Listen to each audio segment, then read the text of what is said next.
Bismillahirrahmanirrahim. Assalamualaikum warahmatullahi wabarakatuh. Apa kabar teman-teman hari ini? Semoga sehat dan bahagia senantiasa. Em, Kembali lagi dengan saya Asri Dwi Andriani.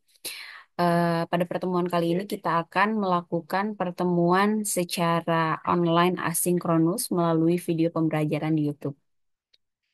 Ya, video kali ini kita akan memaparkan tiga hal, teman-teman. Tiga pertemuan jadi satu, maksudnya tiga topik yang akan kita padatkan jadi satu. Yang pertama kita akan sama-sama menyamakan persepsi mengenai media sosial itu apa sih, terus jenis-jenisnya apa, kemudian media sosial mana yang teman-teman pilih untuk communication planning atau perencanaan kampanye PR teman-teman. Terus di topik yang kedua kita bakalan ngebahas konten pilar. Jadi sebetulnya pada saat nge-upload strategi jenis kontennya atau pilar kontennya harus seperti apa sih biar kepentingan kita untuk mengkampanyekan sesuatu jalan dan kepentingan audiens mengenai hal-hal yang berhubungan atau menarik apa ya menarik di mata mereka juga jalan. Jadi pada akhirnya komunikasi yang akan kita sampaikan tuh sampai gitu ya tanpa di skip atau di swap gitu ya atau dilewati gitu ya. Dan yang terakhir kita bakalan ngobrolin soal copywriting atau bagaimana sih caranya menyampaikan pesan yang efektif, efisien dan mengubah sikap audiens kita gitu ya, baik nanti secara visual ataupun secara tulisan. Oke, are you ready guys? Kita akan mulai screen sharing. Hmm, teman-teman mudah-mudahan udah bisa ngelihat ya. Nah,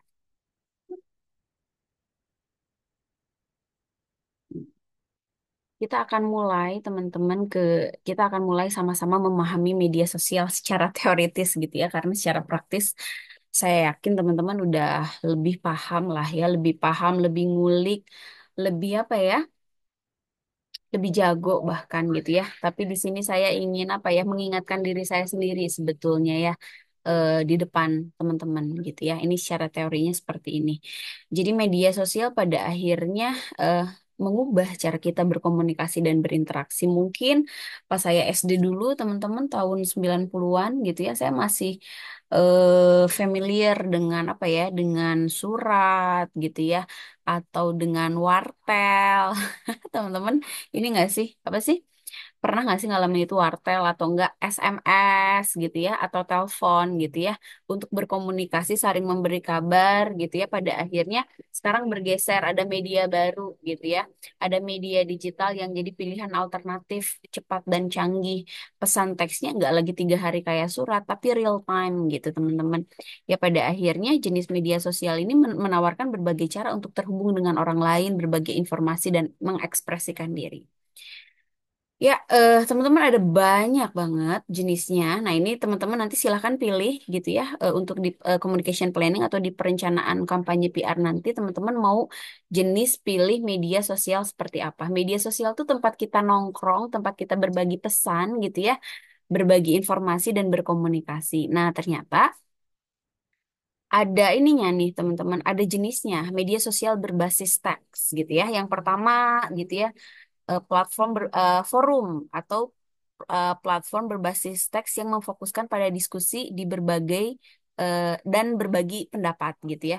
Mungkin kalau dulu teman-teman pernah nggak sih kenal Kaskus gitu ya, familiar sama Kaskus atau blog adalah berbagi informasi pemikiran dan pengalaman melalui postingan teks gitu ya dan microblogging platform berbagi teks singkat seperti Twitter dan mendorong percakapan dan berita cepat. Nah, kalau blog itu teman-teman ada berbagai macam variannya gitu ya yang bisa diakses secara gratis ya. Kita sama-sama tahu ada blogspot.com atau ya blogspot.com sih ya.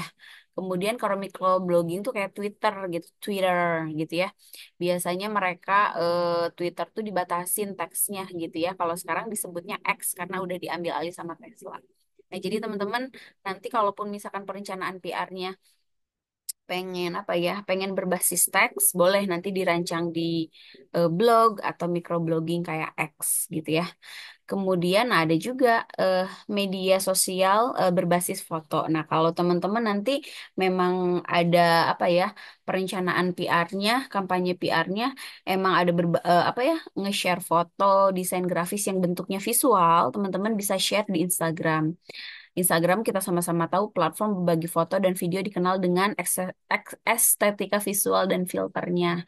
Kemudian mungkin teman-teman pernah ikutan juga di Pinterest gitu ya, berbagi ide share tentang foto Flickr juga, tapi yang paling populer Instagram. Kita tahu ada berbagai fitur yang ada di Instagram, contohnya apa ya? Ada em, feed gitu ya, terus ada live Instagram, ada Instastory, dan lain sebagainya. Dan yang selanjutnya adalah media sosial berbasis video gitu ya. Kita ada tahu YouTube atau varian lainnya adalah Twitch atau TikTok gitu ya. TikTok itu pendek gitu ya, dikenal dengan musik, tarial, dan tren-tren viral. Kemudian YouTube kita tahu, YouTube sekarang kita bisa upload video dengan durasi yang panjang gitu ya. Atau varian lainnya ada Twitch, platform live streaming gitu. Teman-teman mangga, boleh bebas pilih yang mana. Kemudian eh, media sosial, ada juga media sosial berbasis obrolan gitu ya. Kita komunikasi biasanya di WhatsApp, Telegram, atau basis lainnya Discord namanya ya. Kita di sana bisa ngobrol, bisa video call, bisa voice note gitu ya. Bisa voice call, bisa teks, berbagi video dan lain sebagainya. Di beberapa platform kayak Telegram dan WhatsApp juga kita bisa update status kita gitu ya di WhatsApp Story atau Telegram Story. Selanjutnya adalah media sosial berbasis profesional gitu ya. Di Twitter bisa, di Medium bisa, tapi kalau untuk yang berhubungan sama pekerjaan, LinkedIn biasanya ya. Kemudian ada juga varian lain media sosial berbasis komunitas yang audiensnya tuh punya topik atau ketertarikan tertentu gitu ya. Ngumpul tuh di situ ada Reddit, ada Facebook group, ada Nextdoor gitu ya. Contohnya bagi orang-orang yang suka banget sama anime, gabung tuh di Facebook group anime atau jual beli barang bekas misalkan ya, bisa masuk ke situ. Nah, selanjutnya, nah itulah teman-teman ya, berbagai platform media sosial yang bisa teman-teman pilih. Nanti teman-teman aplikasikan ke belangko tugas akhir yang ditugaskan di sini gitu. Jadi nanti teman-teman sih kenapa sih pada akhirnya kenapa pilih Instagram gitu? Oh, karena postingan yang akan saya posting tuh ada video pendek, ada teks sama foto, misalkan didominasi sama foto. Oke, kenapa teman-teman pilih X atau Twitter? Karena nanti ide-ide yang akan di-share-nya pengen foto-foto pendek aja gitu ya. Atau kayak Sabita gitu ya. Kenapa gitu pilih YouTube? Karena yang akan aku share adalah apa sih? Apa sih kemarin teh, short movie gitu ya atau film pendek gitu teman-teman. Nah, pada akhirnya sebelum nanti kita beranjak ke kalender konten, bagaimana cara membuat konten, kita harus paham dulu teman-teman bagaimana cara membuat kontennya. Nah, hal ini gitu ya, kita beranjak ke topik yang kedua. Aduh, muka saya jadi kuning. Yang kedua, hmm, topik yang kedua adalah konten pilar gitu. Kayak misalkan bangunan di sebuah rumah, teman-teman, konten pilar ini tuh penting. Kira-kira teman-teman, apakah atap, dinding, dan lantai akan bersatu kalau nggak ada pilarnya gitu ya? Kalau nggak ada ceker ayamnya gitu, kalau nggak ada besi penyangganya, kayu penyangganya, ya kayaknya bakalan runtuh gitu ya. Begitupun dengan konten yang akan kita sharing di media sosial yang sudah kita pilih tadi gitu ya. eh Konten pilar adalah topik utama yang akan dijadikan pondasi untuk keseluruhan strategi konten media sosial suatu perusahaan atau bisnis atau organisasi atau institusi gitu. Nah, si konten pilar ini ditentukan sama dua hal, yakni kebutuhan audiens dan kebutuhan perusahaan atau brand gitu ya. Di minggu lalu saya pernah cerita teman-teman, kita kan mau kampanye nih, kampanye AKA atau slash promosi gitu ya. Kalau kita melakukan hard promotion atau promosi secara keras dan terang-terangan gitu ya, biasanya audiens atau calon konsumen kita tuh nggak tertarik, teman-teman. Contoh, ketika teman-teman lagi nonton seru gitu ya di video gratis, misalkan kayak kayak apa ya, kayak YouTube gitu ya, lagi nonton gitu ya, misalkan apa, program program apa ya, Deddy Corbuzier atau siapa, Atta Halilintar atau siapa gitu. Nah, ternyata di menit ke-10 ada iklan yang muncul atau pop up yang menarik perhatian, apa ya, yang menarik perhatian audiens gitu. Kira-kira lagi seru-seru nonton, apa yang akan kita lakukan pada konten tersebut gitu ya, pada video tersebut, karena kita nggak terlalu berkepentingan, kita nggak ngerasa tertarik, ya udah kita swipe atau lewati gitu ya, atau skip gitu. Nah, kita kan nggak pengen gitu ya, informasi promosi yang akan kita sampaikan ke audiens, audiens swipe gitu aja, lewatin gitu aja. Nah, maka dari itu kepentingan kita gitu ya sebagai PR di sebuah perusahaan harus kawin nih, harus ketemu, harus menyatu dengan kepentingan audiens, biar nggak di swipe, biar nggak dilewatin. Caranya dengan apa? Dengan konten pilar gitu ya. Jadi nanti kita akan selang-seling teman-teman. Contoh, misalkan kita kan kemarin udah apa ya, kalkulasi sedikit gitu ya. Kira-kira kebutuhan konten teman-teman untuk bisa mendapatkan engagement atau viewer dari audiensnya berapa? Oh, ternyata dua atau empat gitu ya. Nah, bukan berarti empat-empatnya cuma ngepost 4 postingan aja, tapi kita harus selang-seling teman-teman sama konten pilar. Contoh, konten pilar yang pertama, misalkan jangan dulu ke promosi. Contohnya kita ngepost dulu video, foto-foto informasi, video informasi. Yang kedua entertainment, apa ya, yang menghibur gitu ya, atau yang inspiratif. Yang ketiga baru promosi gitu. Nah, itu dihitung satu satu konten promosi gitu ya. Kemudian di postingan selanjutnya, postingan yang keempat, misalkan kita ngobrolin lagi soal informasi edukasi. Di postingan yang selanjutnya kita ngobrolin tentang apa ya? Tentang tentang entertainment yang menghibur, baru di postingan selanjutnya, di postingan yang ketiga baru kita promosi gitu ya, teman-teman paham ya. Jadi kalau kebutuhan kontennya 4 misalkan, berarti harus ada 2 postingan yang diposting karena ada konten pillar gitu ya, biar konten pillar ini, biar sebetulnya si audiens tuh tetap engage sama kita, tetap tetap merhatiin kita, tetap ngefollow kita gitu ya, tetap aware sama konten konten yang kita posting gitu. Nah, konten pillar sendiri teman-teman sebetulnya ada banyak jenisnya gitu ya. Tapi setidaknya inilah yang akan kita share di sini.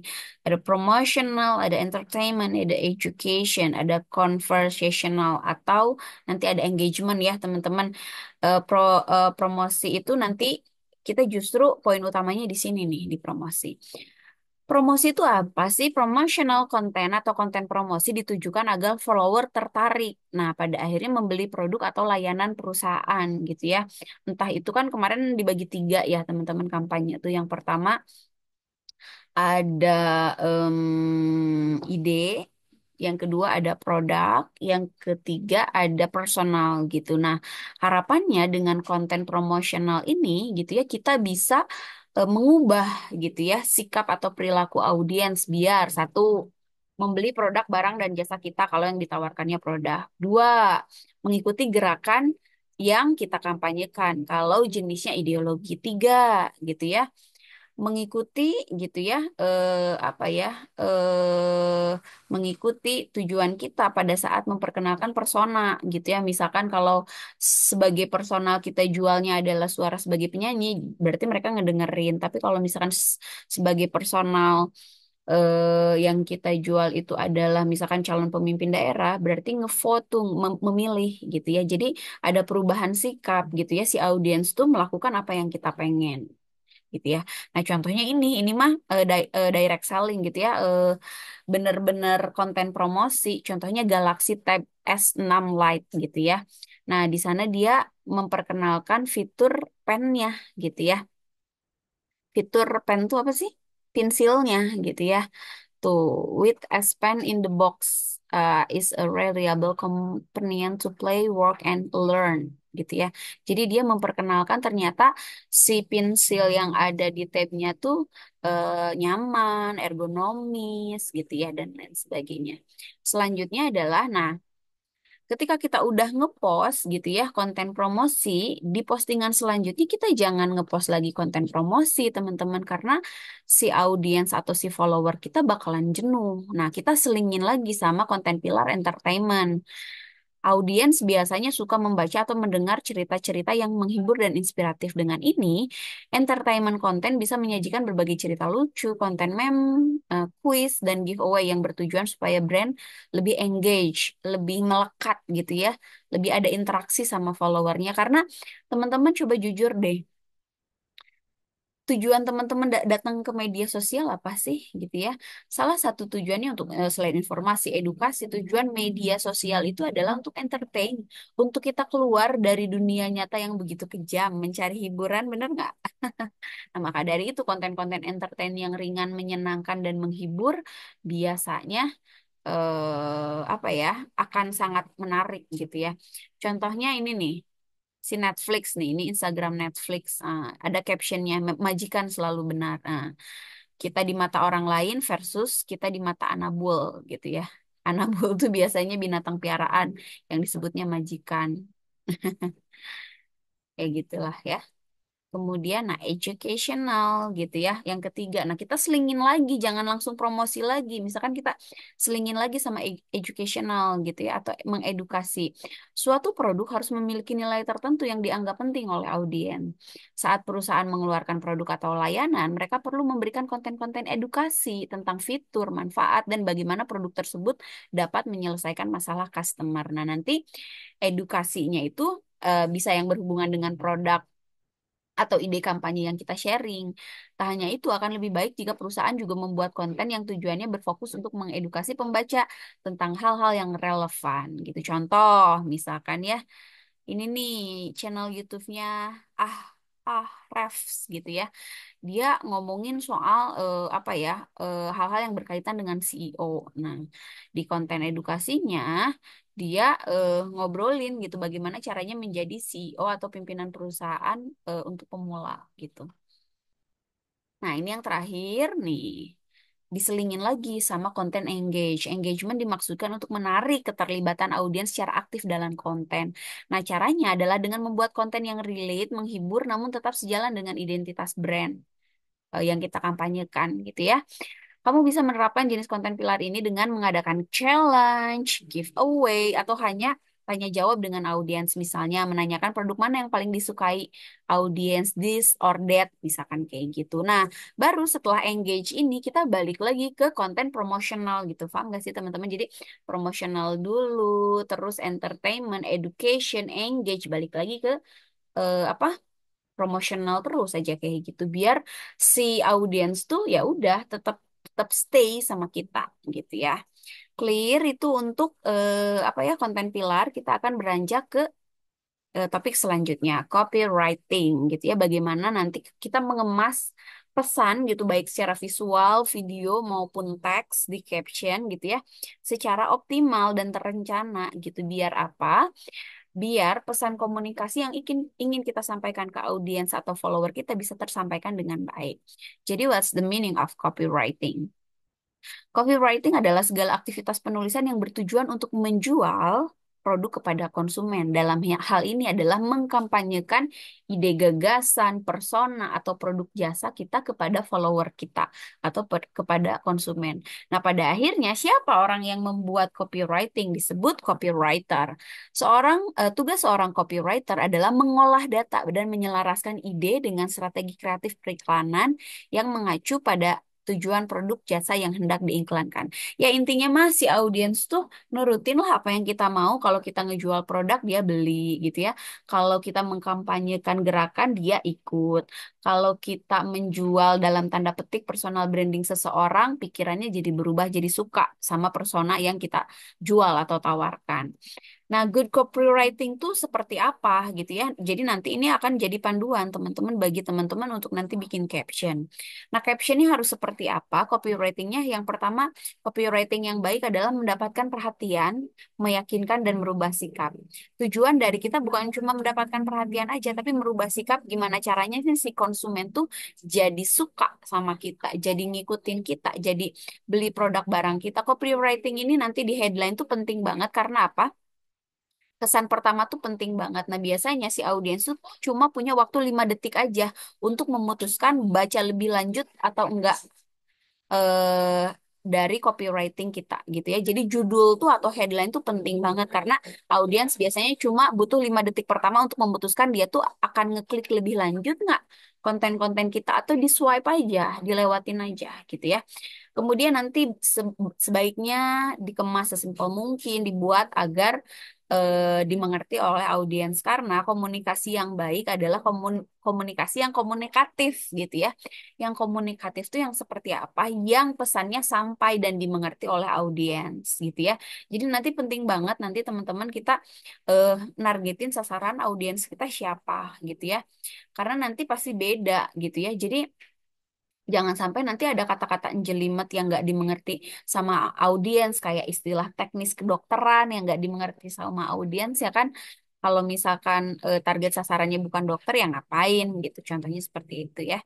Kalau misalkan kita target audiensnya generasi Z, zillennial gitu, berarti kita harus pakai kata-kata yang ramah di telinga mereka. Oh, kayak skibidi gitu. Terus apa ya aku nggak ngerti.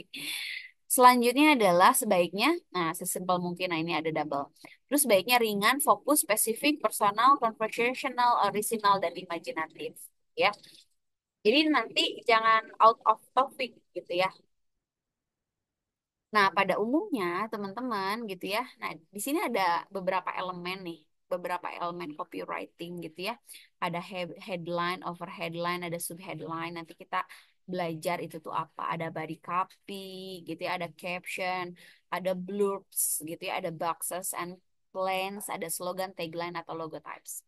Nah, tapi pada umumnya sebuah iklan atau sebuah kampanye PR atau sebuah konten dan postingan dibangun dari dua atau tiga elemen copywriting gitu ya. Jadi nanti teman-teman pada saat nge-postingin satu postingan gitu ya, teman-teman bisa milih nih, ah saya mah pengen headline, caption sama box aja atau cuma headline sama sub headline aja boleh, nggak harus semua dalam satu kali posting.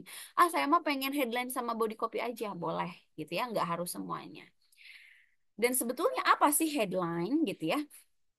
Nah, kata si David, headline itu adalah bagian terpenting dalam iklan. Nah, tadi teman-teman gitu ya, si headline ini akan menjadi kayak etalase lah gitu ya, atau kayak poster dalam sebuah apa ya, film di bioskop yang pada akhirnya akan menentukan apakah si audiens akan tertarik untuk masuk ke dalam informasi yang kita tawarkan. Karena si audiens itu kan sibuk gitu ya, pikirannya tuh sibuk. Pada akhirnya ketika dia ngelihat headline, cuma di 5 detik pertama aja dia kalau dia tertarik sama headline-nya dia akan memutuskan untuk menggali informasi lebih dalam dari apa ya postingan yang kita tawarkan. Tapi kalau dia nggak tertarik dia akan swipe. Headline ini merupakan frasa atau kalimat yang berfungsi sebagai pembuka iklan gitu ya. Headline itu judul lah ya gitu ya. Di koran pun juga gitu, di berita online juga gitu. Headline itu adalah judul gitu ya yang pada akhirnya akan narik pembaca untuk masuk ke dalam beritanya atau enggak gitu ya. Fungsi utama sebuah headline adalah untuk menarik perhatian audiens ketika dilihat seketika itu juga. Headline sering berupa huruf besar atau posisi menonjol yang menarik perhatian. Ya pada akhirnya headline ini harus jadi center point gitu ya atau penarik utama gitu ya atau kata-katanya harus yang paling menarik, paling eye-catching, paling besar gitu ya dibanding kata-kata yang lain gitu ya. Nah, contohnya ini nih headline. Ada dua tipenya, ada direct headline, ada indirect headline. Direct headline itu adalah headline atau judul yang langsung dan informatif. Contoh nih, misalkan proteksi dari sinar UV sejak pemakaian pertama. Contoh mungkin ini produknya produk apa ya, sunscreen misalkan atau body lotion. Nah, langsung nih, kalau apa sih? Langsung dan informatif kalau direct headline ketika jadi ada jaminan atau garansi gitu ya kita tuh langsung terlindung dari sinar UV ketika pertama kali menggunakan sunscreen atau body lotion yang ditawarkan contohnya gitu ya jadi langsung menawarkan manfaat atau garansi kemudian ada lagi nih teman-teman ini biasanya parfum, ya ini parfum ya, entah itu parfum, aku lupa lagi deh, entah itu parfum atau apa sih deodoran, mereknya Axe gitu ya. Ini contohnya indirect headline, tidak bersifat selektif gitu ya, dan tidak memuat banyak informasi namun dikemas untuk menarik dan menciptakan citra. Ah, contohnya ini nih, X, excite, even angel will fall. Ah, jadi janjinya adalah ketika teman-teman cowok pakai parfum Axe ini gitu ya, bidadari pun akan kelepek-kelepek jatuh cinta gitu ya. Nah dia kan kalau kalau direct headline dia bisa saja mungkin wah wanginya segar gitu ya. Atau kalau deodoran tahan 8 jam dia nggak menjanjikan itu. Tapi dia ingin menciptakan apa ya? Menciptakan citra bahwa parfum ini sangat memikat dan menarik lawan jenis intinya itu. Nah, ternyata di bawah headline itu ada overline atau underline. Adalah frasa atau kalimat yang mengikuti headline gitu ya. Biasanya huruf kecil dibandingkan headline. Jadi kalau headline fontnya ukurannya 80 gitu ya, underline ini bisa 50 atau 40 gitu ya. Tujuan overline ini adalah membuka area dan underline untuk mengelaborasi ide dan sebagai transisi iklan gitu ya. Nanti kita lihat gitu ya posisinya sebelah mana sih ada contohnya. Nah, ada lagi nih subheadline. Subheadline digunakan dalam blok teks yang panjang mengawali bagian baru dalam teks, biasanya dengan huruf yang lebih besar dan tebal dari isi teks gitu ya. Isi teks itu namanya body copy gitu ya. Lebih kecil daripada overline headline tapi lebih besar daripada body copy atau isi iklannya. Tujuan subheadline adalah untuk menjelaskan logika, membantu audiens membaca teks, dan membantu memahami apa yang dikatakan iklan. Jadi informasi lebih terperinci lah gitu ya. Kayak tadi misalkan ya tentang sunscreen. Oh ternyata misal gitu ya. Produk ini mengandung kandungan bla bla bla bla bla bla yang bisa benefitnya apa gitu. Bisa di subheadline. Nah, kemudian ada body copy atau body text. Body copy merupakan pesan utama dalam sebuah iklan atau isi atau teks iklan. Biasanya huruf kecil dan ditulis dalam paragraf. Nah, kalau tadi mungkin kalau apa ya, subheadline, overline dan headline itu misalkan segaris aja, satu baris atau dua baris. Nah, kalau body copy atau body text ini berparagraf-paragraf gitu ya. Mungkin 40 kata, mungkin 50 kata gitu ya. Tiga baris satu paragrafnya biasanya. Body copy digunakan untuk menjelaskan ide atau selling point. Nah, kalau kita ada informasi-informasi terperinci, nah, yang pengen disampaikan ke audiens, biar audiens lebih tertarik lagi menggunakan produk kita, ditaruhnya di situ. Nah, contohnya ini nih. Ah, Nah, ini contohnya teman-teman.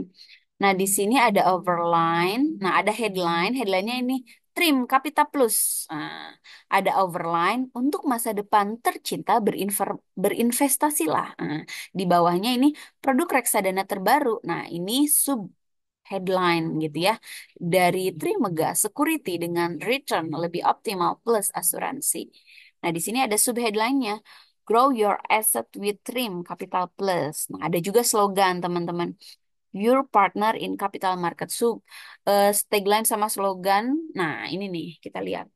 Tagline sama slogan. Tagline atau slogan adalah frasa pendek yang mengungkapkan ide atau konsep kreatif yang biasanya muncul di akhir isi iklan atau body copy berfungsi sebagai moto untuk kampanye, brand atau perusahaan. Kayak kayak ini ya, program apa ya? Program berita di SCTV. Masih ingat nggak sih? Liputan 6 tajam dan terpercaya atau McDonald, I'm loving it. Contohnya gitu ya. Kemudian ada boxes and panels. Boxes and panels sebenarnya adalah sebuah caption sederhana yang digunakan untuk menarik perhatian lebih dari audiens. Jadi nanti teman-teman boleh gitu ya kalau misalkan ngepostingin poster atau infografis di sana ada boxes kecil atau ada kotak, ada bulat gitu ya untuk mempertajam lagi atau untuk menarik perhatian audiens gitu ya. Untuk box, penerapannya hanya dengan membuat kotak di tengah-tengah kopi, di tengah, di pinggir juga boleh, atau di atas yang ingin ditekankan untuk panel. Seperti langkah sebelumnya, lalu diberi warna yang mencolok seperti hitam dan warna lain. Nah, contoh boxes tuh ini. Ini mungkin ada body copy-nya, ini headline-nya, headline direct. Nah, boxesnya ini. Jadi kita tuh pengen si audiens tuh lebih ngeh lagi gitu sama konten program yang ingin kita tawarkan. Bisa kita rangkum dalam sebuah boxes. Nah, contohnya ini ada headline, kawasan wakaf terpadu Darut Tauhid. Ada overline, menebar kebaikan hingga pelosok negeri. Nah, ada slogannya, bangun istana di surga. Ada body copy-nya, informasi yang ada. Nah, di situ juga ada boxesnya ya, teman-teman. Nah, ini aku nggak tahu boxesnya apa nggak kelihatan. Fitur-fitur mungkin ya. Nah, contoh atau ini apa ya kulkas misalkan ya. Ada caption, ada body copy, kemudian ada headline, dan ada tambahan visual pendukung boleh. Nah, teman-teman ini terakhir headline yang bisa jadi inspirasi judul teman-teman di caption Instagram atau caption YouTube atau caption apapun lah ya. Nah, ternyata ada banyak jenisnya atau ada banyak contohnya nih teman-teman yang bisa teman-teman mudah-mudahan bisa jadi inspirasi gitu ya. Yang pertama ada personal headline. Nah, kita telusuri dulu sebetulnya kebutuhan audiens kita tuh seperti apa sih. Nah, dari kebutuhan itu kemudian kita personalisasikan jadi headline atau caption yang akan kita sharingkan. Contoh, misalkan, buat hidup Anda lebih sehat dengan menu catering kami. Nah, berarti kelihatan kan yang dijualnya apa? Makanan sehat gitu ya. Atau misalkan ya makanan biasa aja, tapi karena kita pengen menyentuh segmentasi orang-orang yang lagi apa ya memperjuangkan pola hidup sehat gitu ya. Kita bisa ngasih caption itu atau jadilah pribadi yang lebih hemat dengan financial planner kami gitu ya. Nah, jadi ini menyentuh kebutuhan khusus personal seseorang gitu ya. Tergantung yang kita jual apa gitu ya. Kemudian urgent headline. Nah, nanti kita bisa nih gitu ya. Urgent tuh seolah-olah postingan yang akan kita posting tuh penting banget gitu ya. Yang tadinya si audiens nggak butuh jadi butuh. Nggak tertarik jadi tertarik. Nggak suka jadi suka. Nah, contoh, diskon 50% khusus hari ini gitu ya. Jadi besok nggak ada lagi diskonnya. Jadi ini penting banget. Nah, jadi kan ini nih call to actionnya ini gitu ya. Si AT-nya ini call to actionnya ini ya pada akhirnya si audiensnya kan wah cuma hari ini nih besok nggak ada ya udah pada akhirnya dia nge-grab atau beli gitu ya. Beli satu dapat dua gitu ya. Beri sekarang dan dapatkan gratis ongkir ke seluruh Indonesia misalkan kayak gitu ya. Atau hari ini terakhir, segera dapatkan produk terbaik kami dengan harga terjangkau. Atau jangan tunda lagi. Nah, jadi pokoknya seolah-olah tuh ini tuh pesannya tuh penting banget padahal ya biasa aja gitu. Tapi kita kemas gimana caranya biar eh, seolah-olah penting juga. Bukan cuma penting buat si humas tapi juga penting buat audiens. Yang selanjutnya adalah list headline. Nah, jadi ada list nih. Contoh misalkan 10 tips untuk meningkatkan produktivitas kerja. Nah, biasanya kalau di headline itu si audiens atau pembaca itu suka dengan angka biasanya ya. Makanya ada list headline, 7 langkah menuju kesehatan mental yang lebih baik, 5 resep makanan ringan untuk camilan di kantor, atau top 8 produk makeup terbaik untuk kulit berminyak. Nah, jadi dimunculkan atau dibunyikan angkanya. Kemudian ada style juga selective headline gitu ya. Nah, ini selective headline tuh untuk audiens kita yang punya minat khusus. Contoh, solusi keuangan untuk ibu rumah tangga yang sibuk. Nah, ini audiens khususnya mungkin adalah ibu-ibu rumah tangga yang pengen tetap punya uang gitu ya, tapi tetap pengen stay di rumah kan itu sangat selektif banget, sangat sangat spesifik banget, sangat mengkerucut banget gitu audiensnya. Atau khusus untuk pencinta pecinta kuliner, resep makanan tradisional yang menggugah selera. Berarti berarti ini sebentar ya.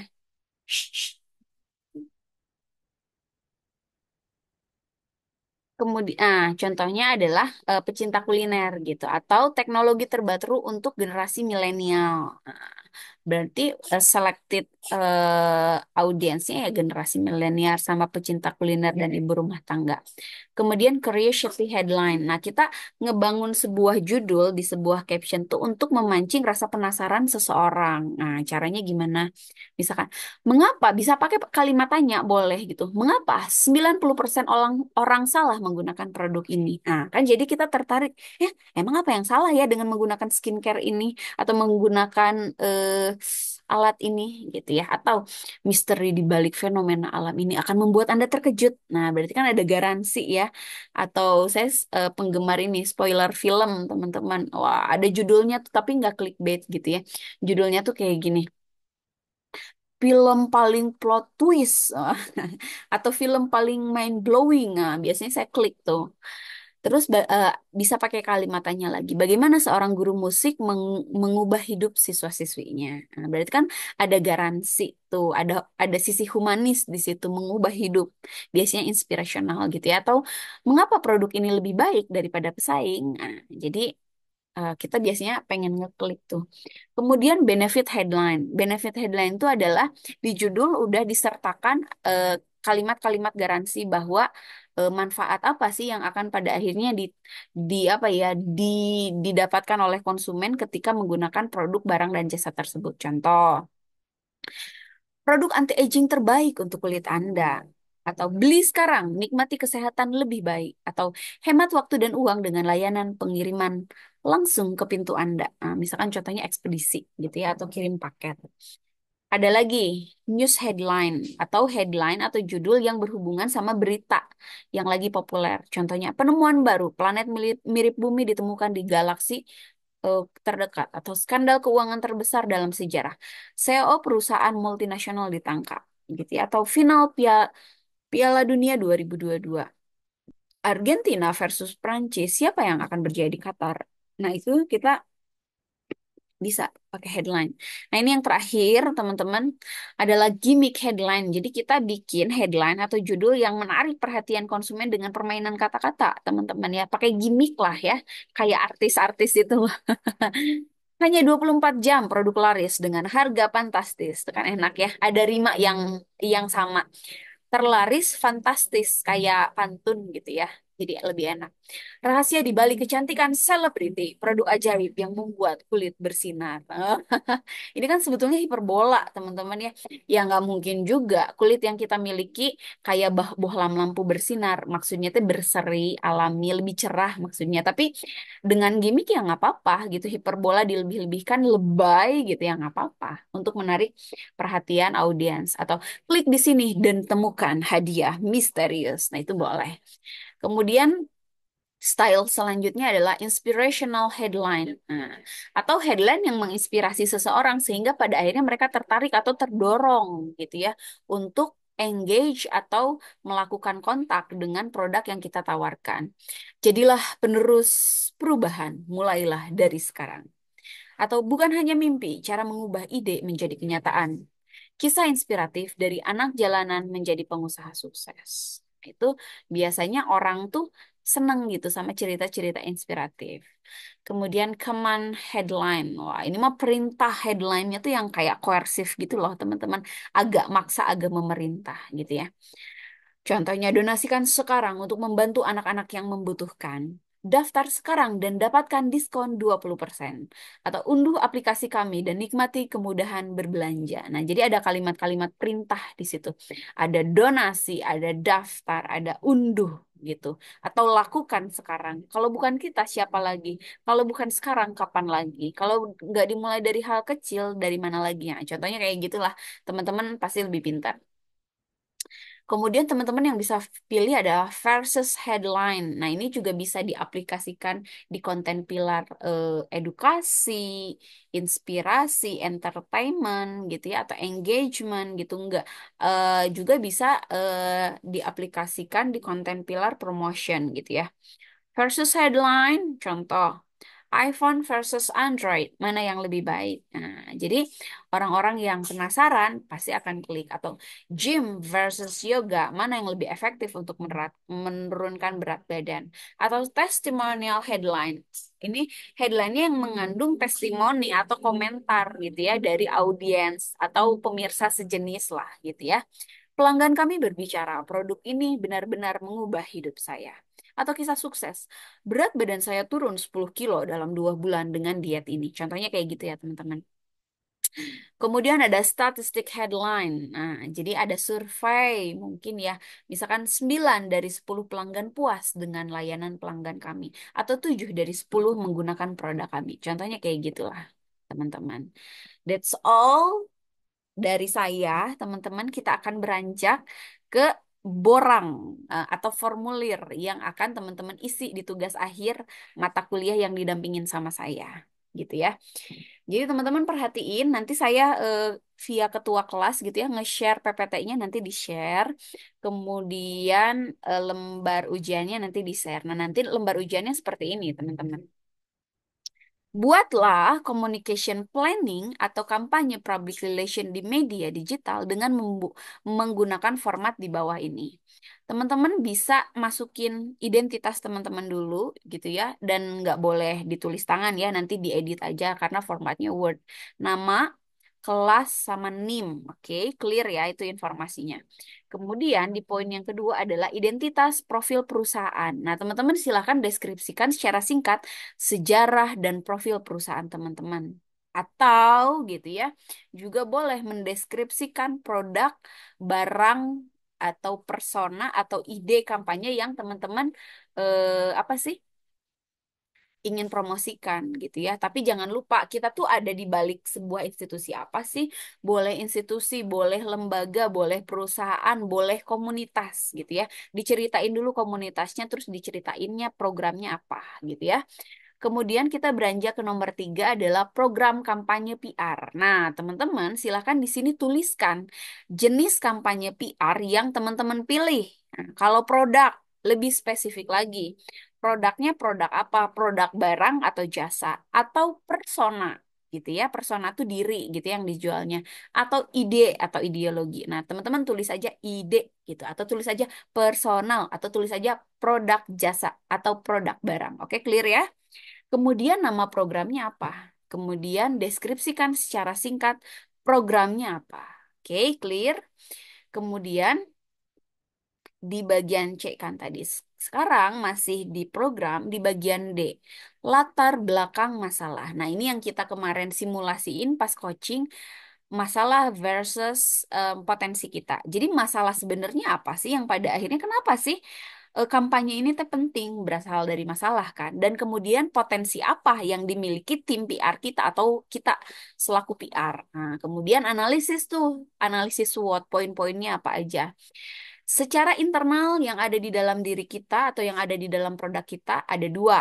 Kalau kelebihan atau hal positif itu ada di strength, kalau kelemahan ada di weakness, gitu ya. Tapi secara eksternal, kalau berasal di luar diri kita atau produk kita, kalau sifatnya positif berarti opportunities atau kesempatan dan yang kalau negatif berarti threats atau ancaman. Jadi teman-teman silahkan tuliskan opportunitiesnya apa, threatnya apa, weaknessnya apa, strengthnya apa. Dan yang terakhir adalah USP atau Unique Selling Proposition atau keunikan apa sih yang program kita miliki dibanding program sejenis yang sudah settle ada di pasaran gitu ya. Pokoknya keunikan. Kalau bisa the one and only gitu ya. Hanya produk kita loh yang punya satu-satunya keunggulan. Apa terserah misalkan ya. Kemudian selanjutnya kita akan masuk ke poin keempat. Goal kampanye PR. Nah, ada ini kan, ada rumusan SMART. Spesifik, hasil yang diinginkannya apa? Measurable, harus terukur, harus bisa dikuantifikasikan, atau harus ada angka yang muncul. Achievable, cara mencapainya, realistik atau realistis dan logis dan time berapa lama. Contoh, misalkan ya, hasil yang diinginkannya adalah 10 orang gitu ya. Pada akhirnya melakukan kampanye zero waste atau tidak ada sampah rumah tangga sama sekali di dalam rumah gitu ya. Measurable terukur. Nah, terukur tuh tadi ada 10 orang gitu ya. 10 orang yang berubah dari 1.000 viewer. Misalkan ya, yang nonton, nah, cara mencapainya di IG Story. Misalkan ya, kan itu realistis ya. Selama 1 minggu, 1 bulan, nah, harus keluar tuh, harus muncul lamanya. Kemudian gaya kampanye PR-nya, nah kemarin di KPR atau gaya kampanye PR kan teman-teman udah milih ya apakah mau humanis atau empati. Nah teman-teman tinggal tulisin di situ. Nah citra yang diharapkan apa? Nah teman-teman pengen orang-orang kenal gitu ya kampanye PR teman-teman tuh sebagai program yang seperti apa sih gitu gitu ya. Contoh misalkan saya ingin dikenal sebagai program yang menyampaikan ide dan gagasan mengenai program ramah lingkungan secara menyenangkan gitu ya. Yang milenial, yang aktif, yang energik gitu ya. Misalkan apapun lah ya. Nah, kita lanjut ke impression management gitu ya atau manajemen kesan. Nah, untuk bisa mencapai citra yang diharapkan tersebut, apa yang akan teman-teman lakukan? Nah, attitude-nya, sikap yang akan ditampilkannya apa? Gitu ya. Setting lokasinya seperti apa atau setting postingannya seperti apa dan penampilan dan kemasannya seperti apa untuk bisa menghasilkan citra yang diharapkan. Nah, jadi citra yang diharapkannya apa? Nah, untuk bisa mencapai citra tersebut apa yang akan teman-teman lakukan? Nah, diimplementasikan dalam attitude, setting sama appearance. Nah, ini yang terakhir, teman-teman. Selanjutnya adalah marketing mix. Jadi nanti teman-teman share gitu ya, produknya apa gitu ya, deskripsi singkat tentang programnya gitu ya, entah itu produk barang, jasa, ideologi atau persona yang teman-teman jual. Jadi diulang lagi nggak apa-apa gitu ya secara singkat. Kemudian place itu adalah bagaimana caranya audiens bisa menjangkau informasi yang teman-teman kasih. Artinya apa adalah media yang teman-teman gunakan, entah itu WhatsApp, Instagram, YouTube. Jadi tulisnya di situ ya. Terus people, siapa tim yang terlibat? Oh, saya ternyata seorang aja. Oh, ternyata saya punya tim, yang satu videographer, yang satu copywriter, yang satu editing. Nah, contoh tulisin di situ. Tapi kalau seorang ya seorang aja. Nah, teman-teman nanti tuliskan di situ prosesnya input, proses, output, sama outcome. Kemarin udah kita simulasiin di kelas ya. Contohnya input, saya akan menginput 10 konten, prosesnya melalui media Instagram, outputnya untuk mendapatkan 10.000 viewer, outcome-nya adalah 10 orang yang berubah atau tertarik atau mendengarkan, contohnya gitu. Price, harga yang ditawarkan. Kalau teman-teman apa ya, kampanyekan produk yang dijual. Harganya berapa? 1.000, 2.000, 3.000. Tapi kalau teman-teman mengkampanyekan ide dan gagasan, price di sini maksudnya adalah benefit atau manfaat yang akan diterima sama audiens. Oh, ternyata kalau kita mengkampanyekan zero waste atau recycle gitu ya, bumi ini akan terjaga gitu ya. Atau misalkan kalau teman-teman mengkampanyekan pola hidup sehat gitu ya, teman-teman atau gym, teman-teman akan mendapatkan struktur tubuh yang ideal, contohnya kayak gitu. Kemudian physical evidence ini adalah kemasan atau tampilan gitu ya, atau penampilan gitu ya, akan dikemas seperti apa gitu ya, atau penampilan yang disuguhkan seperti apa. Kemudian promotionnya, kegiatan promosinya apa? Misalkan tadi ya beli satu gratis satu gitu ya, atau ada voucher diskon atau apapun lah ya. Kemudian di poin yang ketujuh kita akan berbicara tentang audiens atau publik sasaran kita gitu ya. Target market kita siapa sih? Di ini aja ditulis aja usianya berapa, jenis kelamin, profesi, domisili. Domisili itu maksudnya tempat, apakah dia tuh di daerah perkotaan atau pedesaan, di area Jakarta atau Jawa Barat atau Indonesia atau Asia. Teman-teman tulis. Terus karakter khusus. Nah, kira-kira gitu ya. Ada karakter khusus nggak sih dari publik sasaran kita? Oh, ternyata kita pengen apa ya target sasarannya adalah kaum zilenial yang gitu ya yang aktif kreatif inovatif misalkan gitu atau kaum milenial yang profesional, yang serius, yang senang dengan informasi dan edukasi, atau gitu ya, ibu rumah tangga tadi dengan segmen khusus yang pengen mencari penghasilan lebih walaupun di rumah gitu, contohnya seperti itu. Kemudian di poin ke-8 kita akan maju ke manajemen media sosial. Teman-teman silahkan tuliskan di sini jenis media sosialnya apa.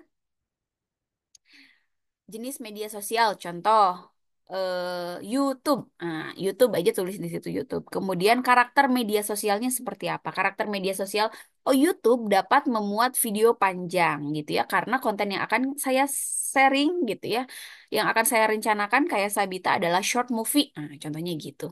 Fitur yang digunakan, fitur yang digunakan, nah di YouTube kan ada dua, ada short, ada video panjang. Nah, yang akan kita gunakan adalah video panjang, misalkan seperti itu. Atau di Instagram kan ada feed, ada Instastory, terus ada lives in Instagram, ada apa lagi ya? Kok aku jadi loadingnya itulah ya. Fitur yang teman-teman gunakan apa gitu ya. Kemudian nama akun medsos, walaupun berimajinasi nggak apa-apa, di ini aja, tapi realistis ya teman-teman. Akun media sosialnya misalkan apa ya, bersih dot lingkungan atau cintai dot lingkungan atau apalah terserah ya teman-teman. Intensitas dan durasi. Intensitas itu adalah frekuensi kita ngupload. Misalkan seminggu sekali dengan durasi 1 menit. Atau seminggu 2 kali dengan durasi 10 menit. Atau sebulan sekali dengan durasi 10 menit. Nah, contohnya gitu ya. Target output. Target output adalah berapa gitu ya engagement yang akan kita dapatkan atau interaksi yang akan kita dapatkan dari postingan yang akan kita posting. Contoh misalkan ya, 1.000 viewer dalam 1 bulan, 5.000 love gitu ya, atau 1.000 follower gitu. Tapi yang paling gampang di ini mah viewer sih. Outcome, outcome itu adalah dampak teman-teman. Pada akhirnya goal kita tercapai. Oh ternyata 10 orang yang melakukan gaya hidup bersih dan sehat. Atau 10 orang yang melakukan zero waste di rumah masing-masing. Oke, clear? Nah, selanjutnya di poin yang terakhir, nah teman-teman tulis nih, baru masuk ke kalender konten. Jadi kalender konten tuh dimulai dengan nomor, yang kedua tanggal. Teman-teman ini aja berimajinasi aja tanggalnya berapa. Kalau misalkan seminggu sekali, berarti teman-teman tiap hari Minggu gitu ya, atau tiap hari Senin. Seminggu 2 kali berarti hari Selasa dan Jumat. Misalkan contohnya waktu. Ah, ini teman-teman silakan riset masing-masing, cari aja di internet pasti informasinya banyak. Prime time eh, media sosialnya jam berapa aja. Prime time tuh waktu rata-rata orang menggunakan Instagram. Misal di jam 7 pagi dan 9 malam. Kalau Instagram berarti teman-teman sesuaikan gitu ya.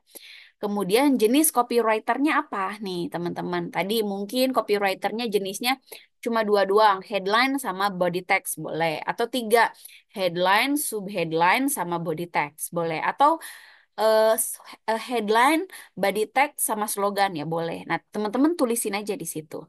Caption, nah teman-teman silahkan gitu ya, eh terjemahkan jenis-jenis copywriter yang teman-teman janjikan itu ke dalam teks gitu ya. Entah itu nanti diaplikasikannya jadi poster, bentuknya poster, atau jadi caption di bawah itu loh ya. Caption informasi tambahan di bawah YouTube, di bawah Instagram. Contoh, kalau kita pilihnya jenis captionnya 3 nih, contohnya ya. Ada headline, ada body text sama slogan. Nah, teman-teman operasionalkan tuh dalam bentuk kata-kata. Contoh, misalkan headline, beli satu dapat dua. Terus body text-nya, cuma hari ini gitu ya, pemirsa atau konsumen mendapatkan beli satu produk ini dapat dua. Syarat dan ketentuan berlaku titik. Nah, terus tambahin lagi di bawahnya gitu ya. Ada slogan, kalau bukan sekarang, kapan lagi? Nah, contohnya kayak gitu ya. Nah, kemudian teman-teman bisa tambahin hashtag, kira-kira hashtagnya apa. Nah, terus kemudian jenis konten pilarnya apa. Nah, jenis konten pilar tuh yang tadi ya, apakah educational, ataukah inspirational, ataukah entertainment, ataukah apa gitu ya, atau engagement atau promotional gitu ya. Nah, engagement ini adalah interaksi kita atau kelekatan kita dengan audiens. Bisa bentuknya view, bisa bentuknya follow, bisa bentuknya like atau komen. Nah, terserah teman-teman. Oh, target engagement dari postingan ini bukan view, tapi love 100 ya boleh gitu ya. Oh, engagement atau target interaksi dengan audiens, view aja 10.000 sekali postingan atau kombinasi gitu ya. Mau like-nya berapa, love-nya berapa, follow-nya berapa, itu terserah teman-teman. Nah, visual, teman-teman di sini visual itu teman-teman silahkan screenshot gitu ya, foto, video, poster, eh screenshot yang udah teman-teman desain gitu. Sedetil itu, teman-teman. Jadi calon postingannya udah ditempelin di sini, copy paste aja. Kemudian, nah RTL nih, teman-teman. RTL itu adalah rencana tindak lanjut. Rencana tindak lanjut. Rencana tindak lanjut tuh nih, teman-teman, dari postingan yang pertama, rencana tindak lanjut di postingan kedua apa? Contoh, oh ternyata konten pilar yang pertama itu adalah educational. Rencana tindak lanjut di postingan selanjutnya adalah postingan entertainment. Nah, di postingan entertainment rencana tindak lanjutnya baru ke promosional. Nah, gitu ya, teman-teman. Tulisin tempat titik mangsa ya, tempat, tanggal, bulan, tahun pada saat teman-teman ngerjain. Kasih tanda tangan, nama lengkap sama nih. Wah, ya sekian teman-teman yang bisa saya sampaikan. Mudah-mudahan teman-teman ini ya, paham gitu ya mengenai arahan dari tadi, entah itu apa ya, entah itu konten atau teorinya, entah itu arahan untuk tugasnya ya. Kalau teman-teman nggak paham, akan kita bahas minggu depan. Nah, minggu depan kita akan coaching klinik gitu ya. Kita akan presentasi terus dibedah biar teman-teman paham gitu ya. Jadi siapkan ini tugas terbaik teman-teman. Jadi yang tadi arahan silahkan dikerjakan dengan baik. Kita presentasikan minggu depan. Sekian yang bisa saya sampaikan. Saya tutup. Wabillahi taufiq walhidayah. Wassalamualaikum warahmatullahi wabarakatuh.